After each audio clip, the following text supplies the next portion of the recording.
morning, and welcome to Triclosan, the facts. Today we're going to take a journey to really discover the toxicokinetics and risk assessments of a well-known product with many unknown effects. We will discuss the history and uses of Triclosan, outline the effectiveness in appropriate situations, convey some important information associated with the toxicokinetic effects in humans and other biological systems, and outline the risk assessments. We will also illustrate why recent research into the effects of Triclosan is causing concern and why the United States Food and Drug Administration, the FDA, is considering pulling it off the shelves, and Health Canada has called it a priority chemical for assessment. The first patent for Triclosan was issued in 1966 to the Ciba Pharmaceutical Company. A year later, the Colgate-Palmolive Company made the first antibacterial bar soap. In 1972, mass production had begun as this broad-spectrum antibacterial and antimicrobial agent was being used prolifically as a surgical scrub in the healthcare industry. It wasn't until the mid-1980s, however, that the commercially driven industry really took off. Today, Triclosan can be found in more than 700 products. Hundreds of them are common to households.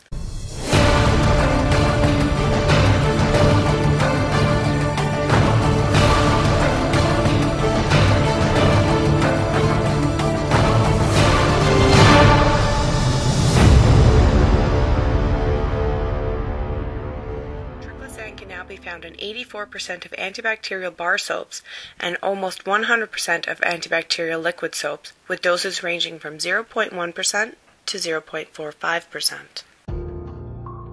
So we wanted to talk to someone in the healthcare industry to get their opinion on the risk and benefits of Triclosan. Jen is a registered practical nurse at Royal Victoria Hospital in Barrie.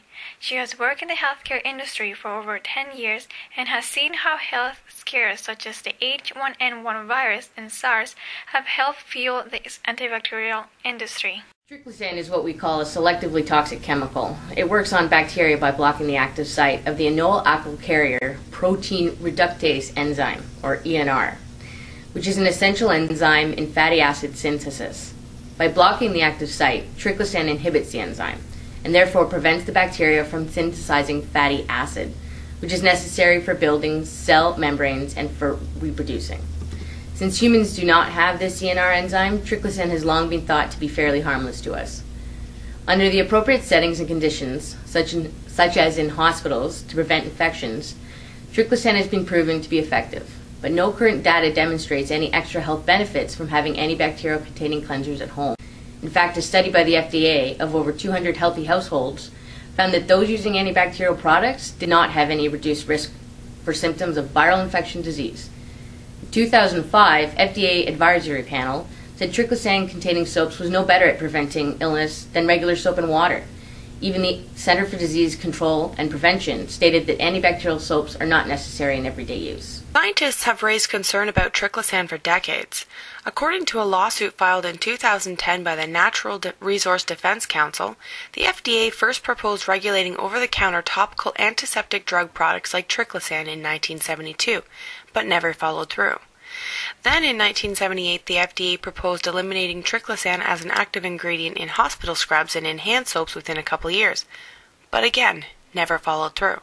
2010 Congressman Edward J. Markey pressured the FDA to write regulations for antiseptic products like hand soap, including the use of Triclosan. The regulation process that began more than 3 decades ago is continually being delayed.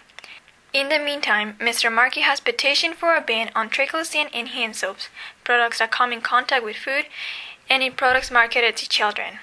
He raised valid concerns about the effects of repetitive daily human exposure to these antiseptic ingredients. People are knowingly and unknowingly exposed to Triclosan, whether they like it or not.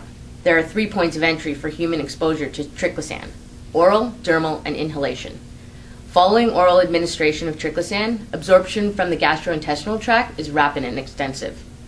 Data in one epidemiological study in humans indicates absorption to be at least 97%, or for the purpose of risk assessment, absorption has to be considered 100%.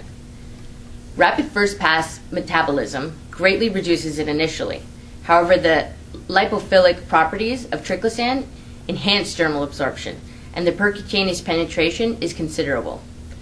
Following dermal application of triclosan containing products, absorption in humans was generally at least 3 to 7%, though one volunteer was observed to have 14% absorption for a 12-hour exposure, illustrating extensive human variability. Additionally, humans have limited buccal absorption. Following normal toothpaste and mouthwash use, absorption was up to 14% of the amount that would have been absorbed in an equivalent dose that was ingested. Alarmingly, triclosan is distributed widely to organs and tissues, and high levels detected in excretory and well-perfused organs, liver, kidney, gallbladder, GI, and lung, and evidence in rats also indicates enterohepatic recirculation. Dermal tests conducted on monkeys revealed an extensive distribution of triclosan and/or its metabolites, and since human sampling has shown triclosan in urine, blood, and breast milk, it is probable to presume widespread distribution in humans as well. Triclosan is primarily excreted through urine, but is also found in lower concentrations in human feces. Pharmacokinetic study of triclosan following oral ingestion found that the majority of triclosan is expelled within 72 hours of dose administration. It had a half-life ranging from 13 to 29 hours, and within 8 days, 80% of subjects reached baseline triclosan levels. And although no evidence currently exists to suggest it bioaccumulates in humans, not one of the subjects studied had a zero baseline level, even those who did not use triclosan-containing products. According to the Centers of Disease Control and Prevention, triclosan is now found in the urine of 75% of the population.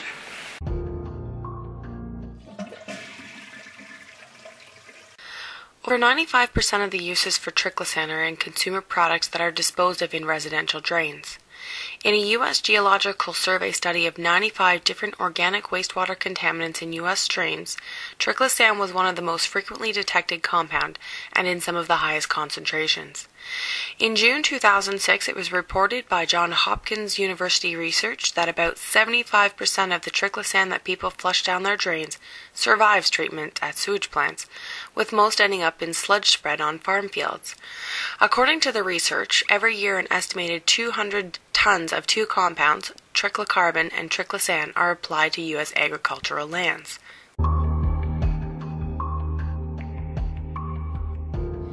There is a great concern over the potentially negative effects triclosan has on aquatic ecosystems as well.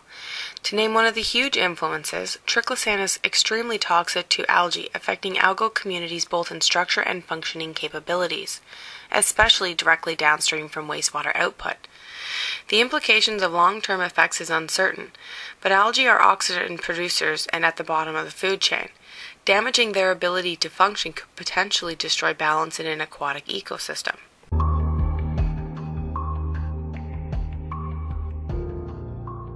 Another environmental concern over triclosan is the dioxin-producing potential.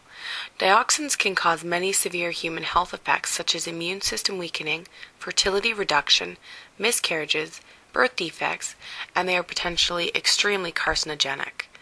The EPA has listed triclosan production as a possible dioxin source. In a contained study, researchers shined ultraviolet light into triclosan-containing river water and discovered that between 1 to 12% of triclosan was converted into dioxin, leading to the assumption that natural conditions could also produce and release dioxins.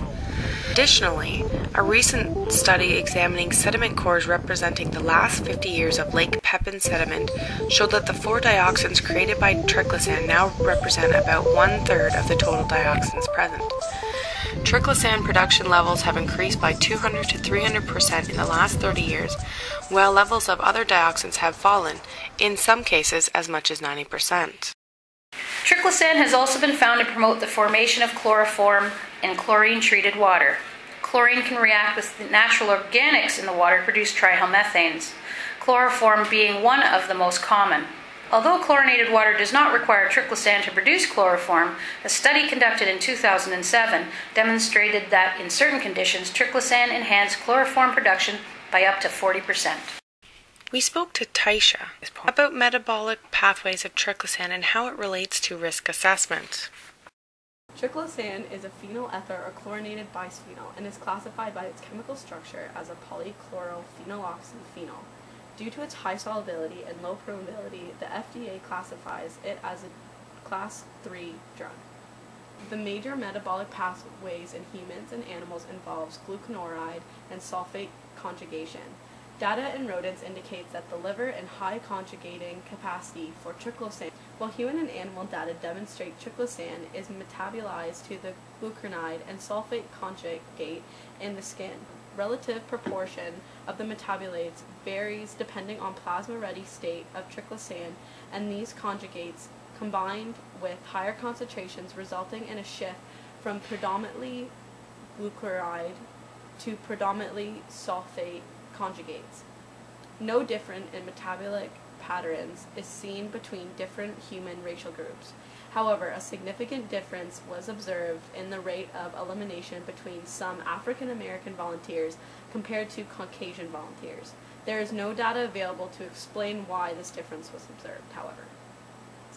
In vitro and in vivo research has led to some startling findings about effects on lab animals which could pose a potential for human toxicological effects. Some specific examples include disruption of the sex hormone pathways, which has the potential for impact human brain development, reproductive development, and onset puberty. Mild toxicity resulting in nephrotoxicity, alternations to T4 concentrations which can cause neuropsychological development in children, and alterations in sex maturation. Some ecotoxicological effects include changes in fin length and sex ratio in Japanese madakai fish. Although current data indicates that chronic health effects are considered low, the FDA and EPA are investigating whether it should be banned due to recent research indicating effects altering hormone regulation, development and reproductive toxicity, chronic toxicity, carcinogenicity, reduced immune function in children, and antibiotic resistance. As illustrated in the table, the dose response for small amounts of triclosan is startling. According to an article published by the Journal of Toxicology and Environmental Health, humans are chronically exposed through personal care products and pharmaceuticals at least once or twice per day. This doesn't include the amount found in drinking water. Currently, the acceptable daily intake in drinking water is 0.5 milligrams per kilogram of body weight per day. And while the maximum exposure is estimated to be more than 100 times less than the ADI, it is still a lipophilic compound that is persistent and accumulates in the environment. Triclosan is not a chemical which should be used so ubiquitously. When it was first used as its initial application as a surgical scrub, there was no notable side effects in the environment or within the scope of public health. As more and more uses of triclosan are being applied in the commercially driven age of aggressively fighting infections, the opportunity to put triclosan under scrutiny has led to some frightening discoveries of its potential side effects. It has been proven that triclosan accumulates in the environment as well as in living tissue, humans included. Triclosan releases dioxins and chloroform into the environment that are known carcinogens, and dose responses are exhibiting some real threats to human and environmental health. The biggest point made, though, is that triclosan is not necessary to use on a commercial basis or be produced at its current rate. Even the FDA doesn't endorse the prolific use of triclosan.